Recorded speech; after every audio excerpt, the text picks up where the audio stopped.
আর্জেন্টিনার হয়ে স্কোর কে করবে এটা যখন সবচেয়ে বড় প্রশ্ন মেসি ছাড়া, ঠিক তখন আর্জেন্টিনার হয়ে গোল করার স্কোর করার জন্য মেসি ছাড়া আরো 7 জন অলরেডি তাদের প্রুভ করে দিয়েছেন। এই আর্জেন্টিনা ডিফারেন্ট আর্জেন্টিনা না। লিওনেল মেসি ঘুমিয়ে থাকলেও ইংল্যান্ড তোমাদের কিন্তু খেলা শেষে সত্যি সত্যি ঘুমাতে যেতে হবে, কারণ যা ঘটবে পরের ম্যাচে এটা দুঃস্বপ্ন ছাড়া অন্য কোনো কিছুই মনে হওয়ার কোনো কারণ নাই। একমাত্র শান্তি দিতে পারে প্রপার নিদ্রা।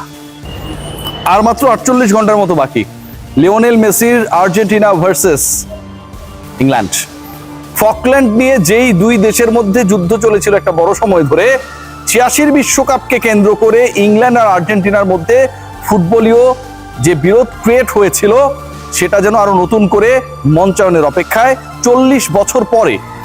এবং সেই মঞ্চে লিওনেল মেসি, আমি যদি প্রশ্ন করি যে কয় গোল করবেন, আমি যদি প্রশ্ন করি লিওনেল মেসি গোল পাবেন কি না, আমি যদি প্রশ্ন করি লিওনেল মেসি কতগুলো অ্যাসিস্ট করবেন, আর্জেন্টিনাকে জেতাতে পারবেন কিনা, প্রত্যেকটা জায়গায় এই প্রশ্নগুলো সবগুলো ইনভ্যালিড। এই প্রশ্নগুলোর কোনো গুরুত্ব নেই, দাম নেই, কারণ ইংল্যান্ড বলছে, ইংলিশরা বলছে, কি বলছে, লিওনেল মেসিকে ঘুমিয়ে রাখা হবে। ইংল্যান্ডের বিপক্ষে যে ম্যাচে 16 তারিখে মুখোমুখি হবে আর্জেন্টিনা, সেই ম্যাচে তাদের দলের সবচেয়ে বড় অ্যাটাকার, মিডফিল্ডার, অ্যাসিস্ট করা, প্রপার পাস করা যেই ফুটবলারটি রয়েছেন, এ বিশ্বকাপে এখন পর্যন্ত 8টা গোল করে সর্বোচ্চ গোলদাতার চূড়ায় যিনি যৌথভাবে রয়েছেন, সেই লিওনেল মেসিকে ঘুম পাড়িয়ে রাখবে England.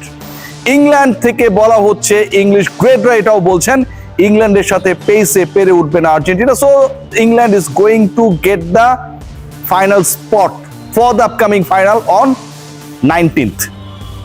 Let's see what happen. তার আগে আর্জেন্টিনাকে নিয়ে কয়েকটা পয়েন্টে আলোচনা করতে হবে ভাই।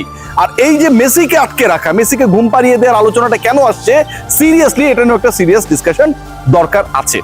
প্রথম কথা যেটা, if you look at the team, ইংল্যান্ডের দিকে যদি লক্ষ্য করেন আপনি, আর্জেন্টিনার দিকে যদি লক্ষ্য করেন, তাহলে কয়েকটা পার্টিকুলার পয়েন্ট সামনে আসবে। 1 নাম্বার পয়েন্ট, এই আর্জেন্টিনা কি মনে হয় না যে একটু ডিফারেন্ট আর্জেন্টিনা? যে আর্জেন্টিনা গত 9 দিনে 3টা ম্যাচ খেলেছে, প্রচন্ড ধকল গেছে, যে আর্জেন্টিনায় 9 দিনে 3 ম্যাচ খেলা দলের সবচেয়ে সিনিয়র ক্যাম্পেইনার লিওনেল মেসি, 39 বছর পেরিয়ে 40-এ পা দেয়া লিওনেল মেসি, তিনি এই 3 ম্যাচেই ফুল টাইম মাঠে ছিলেন, যার 2টা ম্যাচে তিনি ছিলেন প্রায় 130 মিনিটের মতো, কারণ এক্সট্রা টাইমে ম্যাচ করিয়েছিল। এই আর্জেন্টিনা কি একটু মনে হয় না যে ডিফারেন্ট আর্জেন্টিনা? যে আর্জেন্টিনা গত ম্যাচে মিডফিল্ডার সরিয়ে 4 জন অ্যাটাকার মাঠে নামিয়েছিলেন, এবং ওই 4 জন অ্যাটাকার যখন অ্যাটাকিং রোলে ছিলেন এগেইনস্ট সুইজারল্যান্ড, টালমাটাল অবস্থা তৈরি হয়েছিল। Swiss defence ভেঙেছিল। 10 মিনিটের মধ্যে আর্জেন্টিনা, 110 মিনিটে মাত্র 1 গোল করা আর্জেন্টিনা শেষ 10 মিনিটে 2 গোল তুলে নিয়েছিলেন। এই আর্জেন্টিনা কি একটু ডিফারেন্ট মনে হয় কি না? যে আর্জেন্টিনা বিশ্বকাপ শুরুর আগে ইনজুরি জর্জর ছিল, ইন্টার মায়ামির হয়ে লাস্ট ম্যাচটা লিওনেল মেসি কেন খেলতে গেলেন সেই প্রশ্ন ছিল সবার মুখে।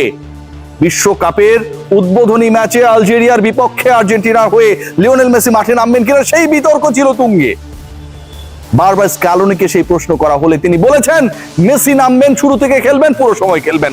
মানে ইনজুরি কনসার্ন ছিল। এমি মার্টিনেজ ইনজুর্ড ছিলেন, কয়েকটা ম্যাচ ইনজুরি নিয়ে খেলেছেন, ইনজুরিতে আলভারেজের নামও এসেছে।